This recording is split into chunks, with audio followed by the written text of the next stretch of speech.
There's a lot of changes and there's a lot of reason to review your repayment strategy. I think a lot of people, and rightly so, they're just like, well, this is just too much and there's no reason for me to worry about all this. I'm just kind of leave my loans the way they were. And, I cannot emphasize enough that there are so many benefits out there floating around on the table that leaving your loans as is probably not the most beneficial strategy for you.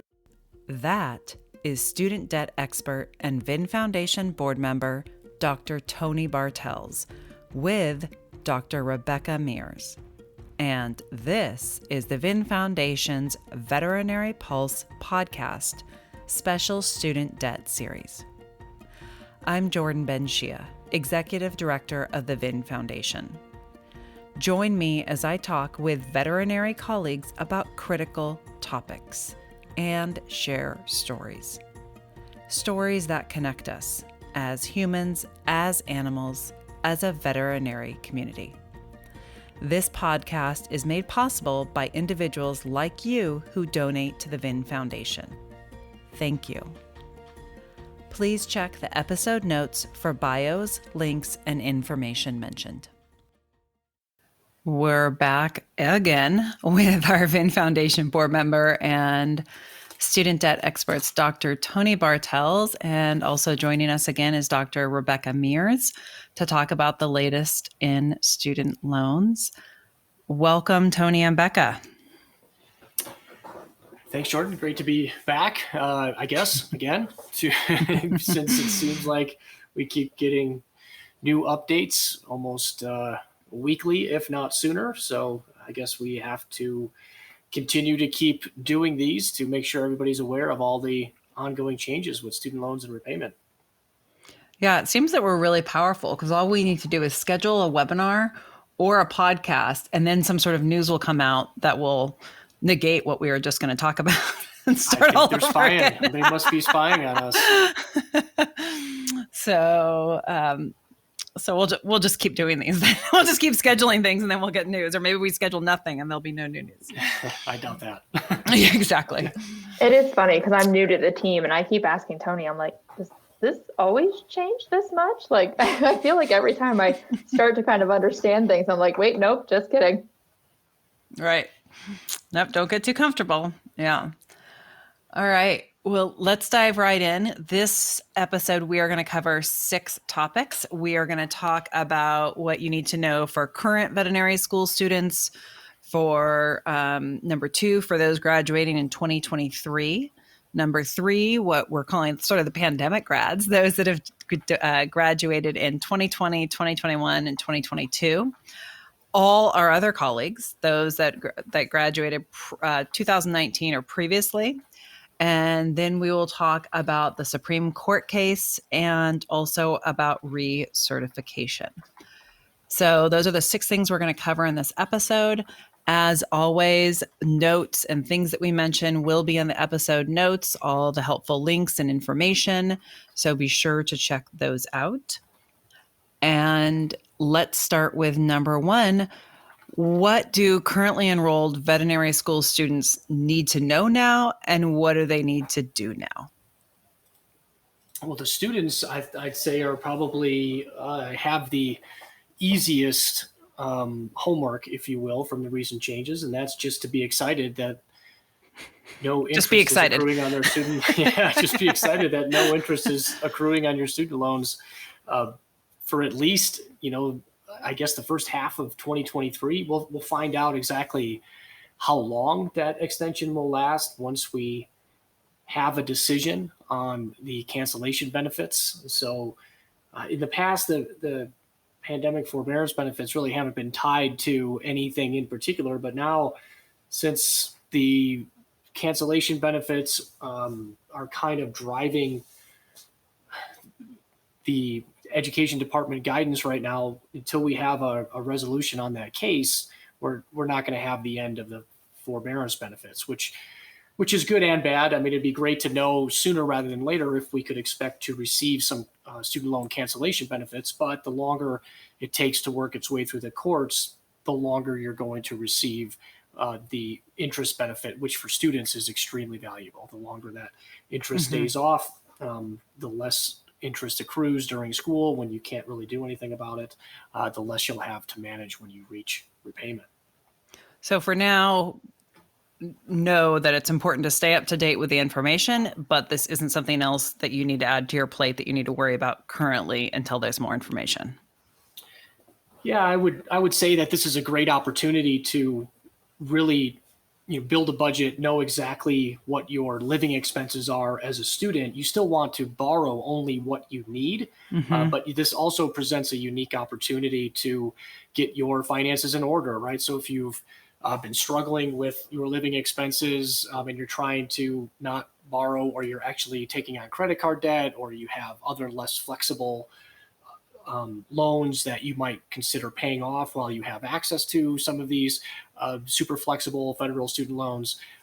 This is a great opportunity to do that, but you really have to have a good budget in place in order to know exactly how much you need to cover your living expenses and how much you might have extra to shore up other areas of your finances while you're in school. Right. And that touches on our Borrow Better tools, and we'll add a link for that in the episode notes to help current veterinary school students. Yep. And I would also just add that we do know that interest rates for next fall are likely to be higher. It's almost guaranteed that they'll be higher than they were this past year. So again, that's really good information to help you potentially borrow less of those more expensive funds in the future while you have access to these less expensive and non-interest accruing funds now. Okay. And what about for, second topic is, let's talk about fourth year veterinary students who are going to graduate in 2023. How does that information differ for them? Yeah, well, first thing, they should rejoice as well, because they're going to be the first graduating class that largely accrues almost no interest on their veterinary school loans for a long time. It's been a very, very long time since we've had subsidized loans or loans that don't accrue interest during veterinary school. So the norm is that interest would accrue on graduate school, professional school loans, like the loans you take for veterinary school, from the time you receive them. The pandemic forbearance benefit started in March of 2020. So really, this graduating class of 2023, most of them are only going to have that first semester of student loans that accrued some interest, and the rest of it has been interest-free, which, again, super exciting, because the less interest accrues, the less you have to manage, and the less it's going to cost you in repayment. But as they approach graduation, I would highly encourage them to file a tax return, because you are going to have to enter repayment, and there's probably going to be some, something that resembles repayment in the not so distant future. So you want to make sure that you're prepared to start repayment in the most financially beneficial way possible. And having a tax return on file, whether you need to file a tax return or not, is really helpful in getting started in repayment. So even if your parents claim you as a dependent, or you didn't have any income to report, you can still voluntarily file a tax return for the 2022 tax year. The tax filing date for that tax return is April 18th this year of 2023. So file that tax return. For most of you, that's going to be right before you graduate. So have that tax return on file. It will make getting started in repayment, particularly with an income-driven plan, a lot easier. Right, because we do get a lot of questions about this, about, well, can I file a tax return, and is that income on what I think I'm going to make once I graduate, or what it currently is when you file? And the answer is absolutely when you file, because that's going to be a lower adjusted gross income, right? And that lower AGI is going to benefit you with that repayment plan. Right. And people do get tripped up on that a lot. And, if you read the application, particularly for the income-driven plans carefully, it always asks you, have you filed a recent tax return, which is why you want to have that on file. And then they ask you, has your income decreased since you filed that tax return? They're not terribly concerned if it increased. They'll get you the next time you renew, when your income increases on the subsequent year's tax returns.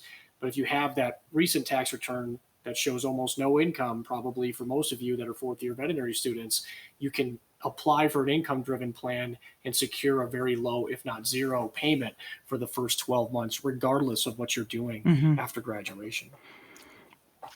Okay. And then for our third topic, so we have the students who are current veterinary students, and including that, the fourth years who are going to graduate in 2023. And then we have, all the students who graduated during the pandemic. So that would be 2020, 2021, 2022, now addition 2023. So what do these pandemic grads need to know?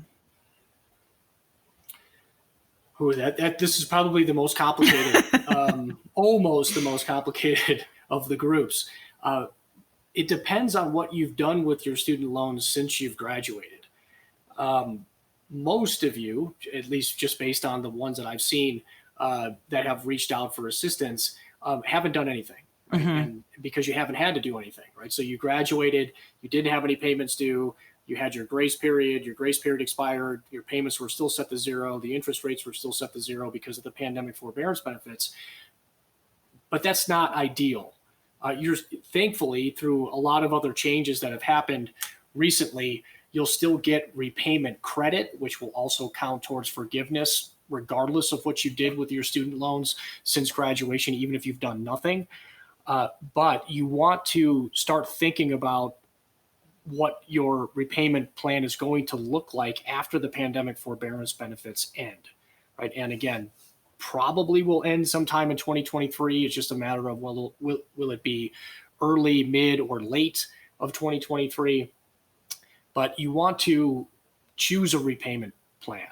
And same thing kind of applies as we talked about for the 2023 graduating class. You can use a prior year's tax return, right? So if you apply now, that would be your 2021 tax return because you don't have a 2022 tax return yet. And for some of you, that 2021 tax return will be pretty low, right? It'll either look like it did as a fourth year veterinary student, or it'll have your half a year's worth of income that first year after you graduated.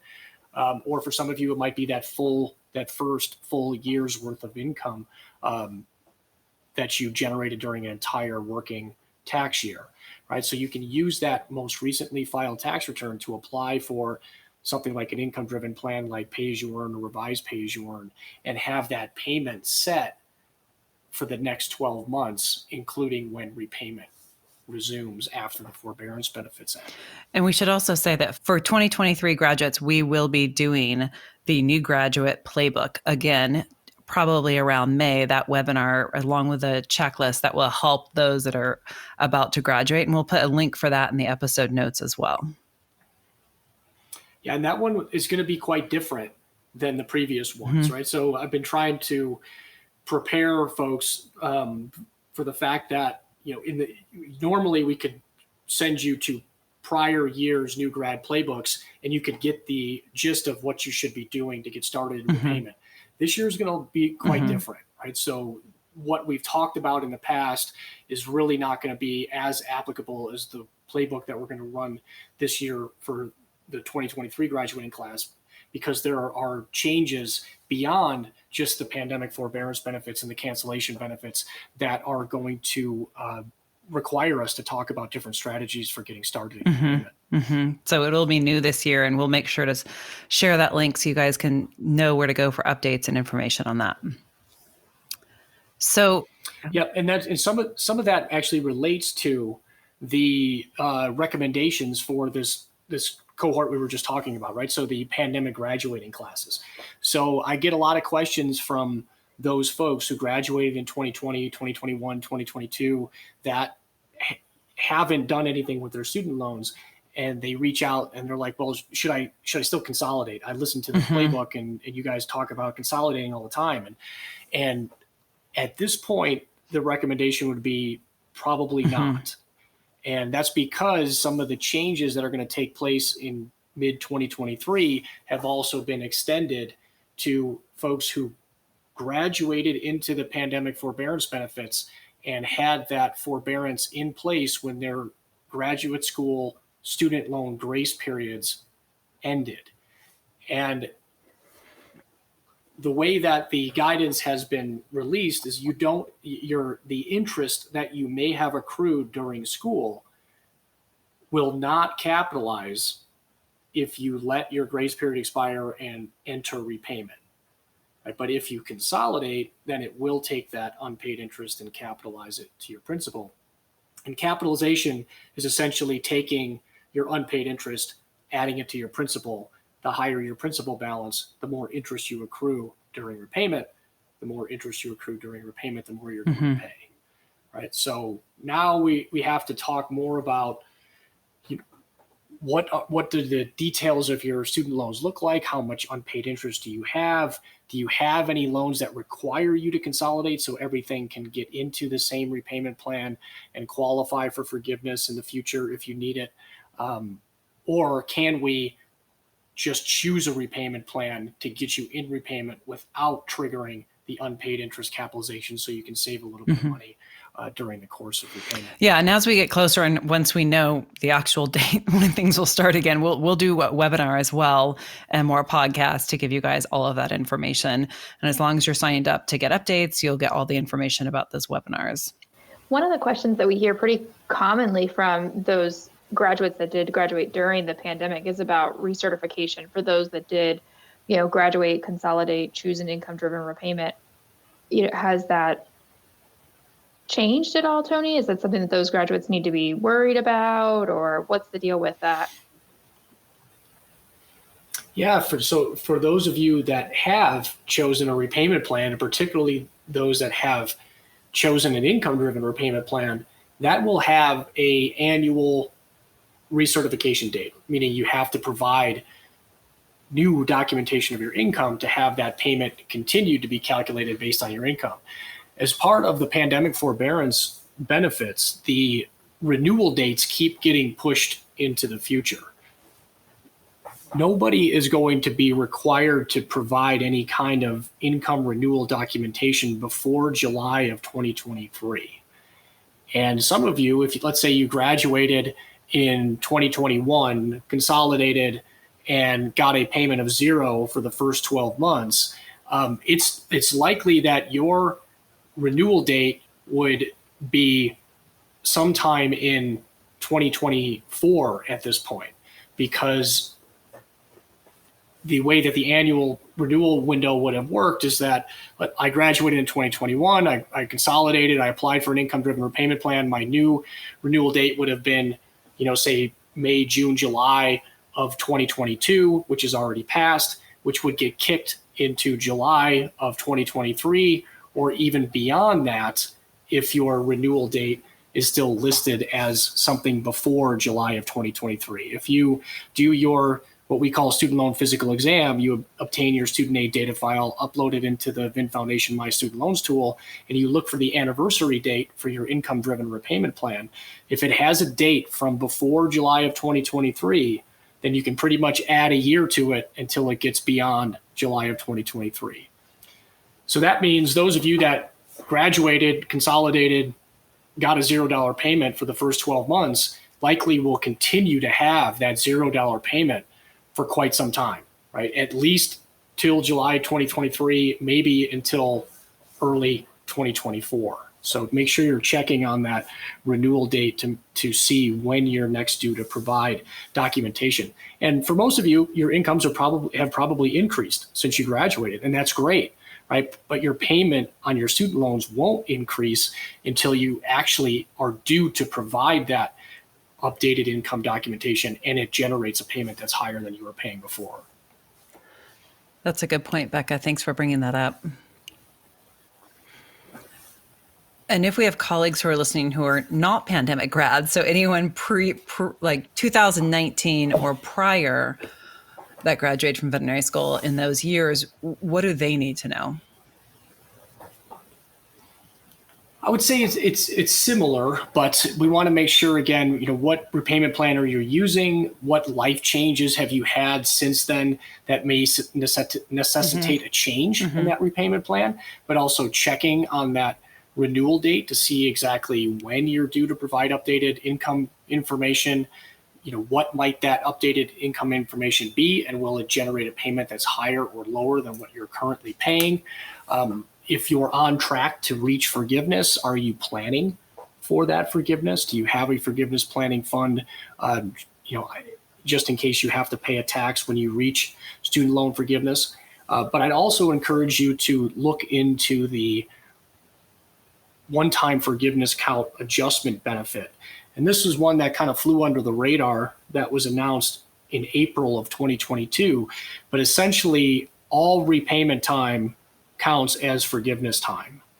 So if you have some older loans that had been in repayment, maybe before an income-driven plan became available, or before you actually stumbled upon income-driven repayment plans, or maybe you've been using an extended or graduated repayment plan for 5, 10, 15 years, all of that will count towards forgiveness qualifying time, which means if you weren't using an income-driven plan before, you may have a reason to do so in the future because you might be closer to forgiveness than you even realized. So I would be using this time to dive into the forgiveness count adjustment. Again, doing that student loan physical exam, see how long some of your loans have been in repayment, and then start looking at what a forgiveness qualifying plan might look like for you in terms of how much forgiveness eligible time do you receive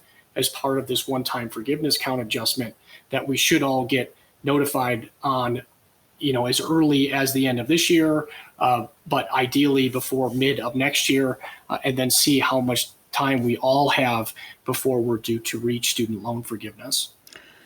Okay. And for our, we talked about the recertification, so that topic is done. But one of the other topics we wanted to cover is, when is the case for the student debt relief being heard by the Supreme Court? I mean, this has been something that's definitely been a news topic, and I think a lot of people are really excited about and applied for. So where does that stand? So last week, they agreed to hear the case. They told the administration that they couldn't do any cancellation benefits until the case is heard, and they're going to hear the case sometime in February.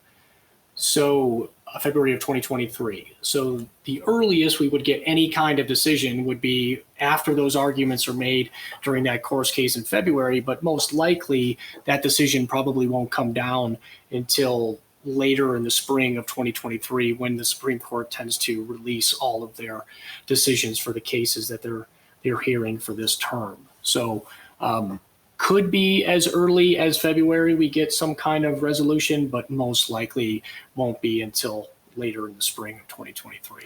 Okay, and what else do colleagues need to know about all of these changes?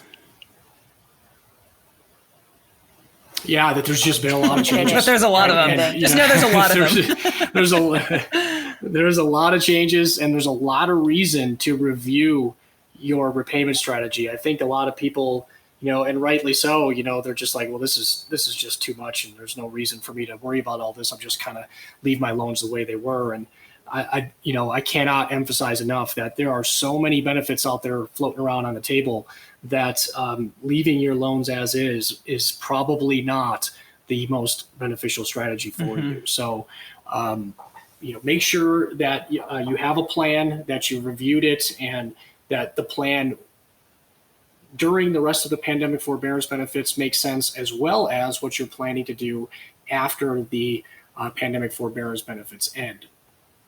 I will say that we've talked about this a lot on previous podcasts, that if you've been making payments during this pandemic forbearance benefit period, I would highly recommend that you request a refund, right? So with the extension of the forbearance benefits, the time that you have to request a refund has now been extended as well. There really is no good financial reason to make payments during this forbearance benefit timeframe. You can still choose to make a big payment if it makes sense to do so right before the pandemic forbearance benefit end, but there's really no benefit to making the payments, over the course of this forbearance benefit period. Take that money, put it in some kind of dedicated account that's earning you some interest. And now interest rates on savings accounts are creeping up, right? I mean, if you go on to bankrate.com, you could get 3.5% on a savings account these days. Keep that money in your control, earning some interest. And if it makes sense for you to make a payment, do it the day before the pandemic forbearance benefits end. That won't be a surprise, right? There's going to be a lot of information that comes out that says this is when repayment's going to resume, and it's going to be a big deal when and if it ever happens again. But keep that money in your control, earning some additional interest on that. And if it still makes sense for you to make that payment at that time, you could do it the day before those benefits end, and it would still have the exact same impact as making payments along the way. And because we get this question a lot, how do they ask for a refund? Yeah, they go directly to their loan servicer and say, hey, I've been making some payments. They should be able to tell you how many payments, but you can also see how much your payments have been in your student aid data file. If you upload that to the VIN Foundation My Student Loans tool, we've got an algorithm there that will help identify if you've been making those payments and show you, how many payments you've made towards your student loans on each loan since you've been in repayment. So that could be a helpful way to identify those loans that have received a payment during the pandemic forbearance benefit period. Okay. We have seen a number of changes to the loan servicers during that time. What if my loan servicer who I made those payments to when I paid off my loans doesn't exist anymore? What if they've gotten out of the game? Yeah, you request a refund from the servicer you currently have, right? And that prior payment history should have transferred over with your loans when it moved from one servicer to another. If you have any difficulty or they give you any pushback, then you can also reach out to the Federal Student Loan Ombudsman. They're the official referee for disputes on student loans between borrowers and loan servicers. So you can reach out to them and they should be able to help you navigate how to get that refund back. Yeah. And I would say just everybody make sure that we've said this before, but make sure your contact information is up to date with your loan servicer, and that they have your correct email, phone number, address, all of that information. That's always going to be really important if they do reach out to you and for when things continue to change. And then also make sure that you're tuning into these podcasts and signed up for updates so that when we have the information, as soon as we know about it and are able to share it, we will do so and we can share it with you to keep you updated. Anything else that Becca, Tony, you think that we want to leave our listeners with for this?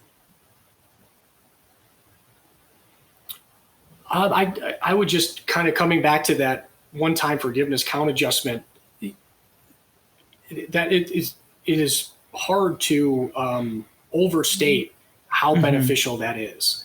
And for those of you that have been in repayment for a really long time, this is like we have seen some of our colleagues that have reached out recently that have been in repayment for 15, 20, 25, 30 years. There's a really, really good chance that your loans will be either forgiven before payment starts back up, or you have a very short amount of time remaining in repayment.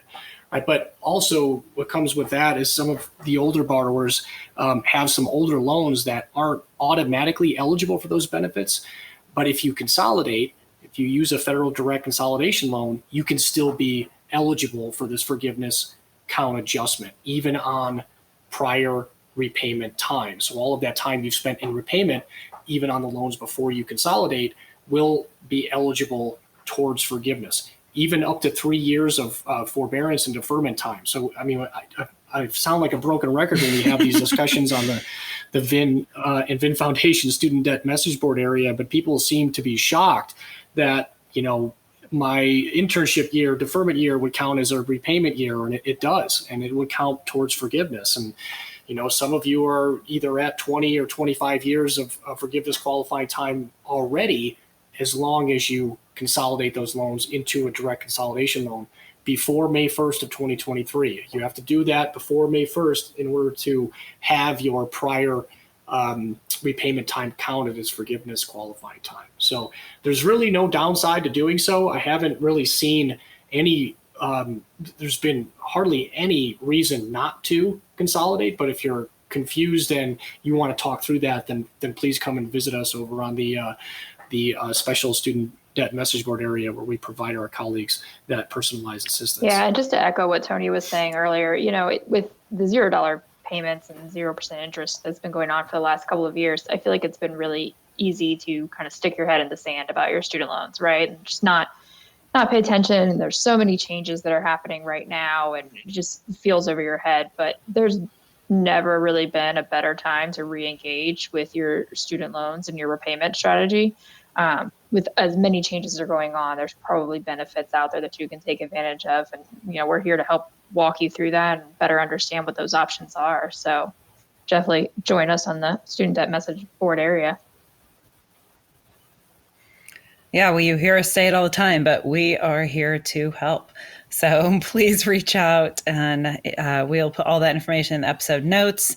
We're here to help you with your student loans and your student debt. And also, it just can't be said enough. People regularly say, oh, this might be a silly question, but there's no silly questions. We've probably heard almost all of it, or we've seen a lot of it.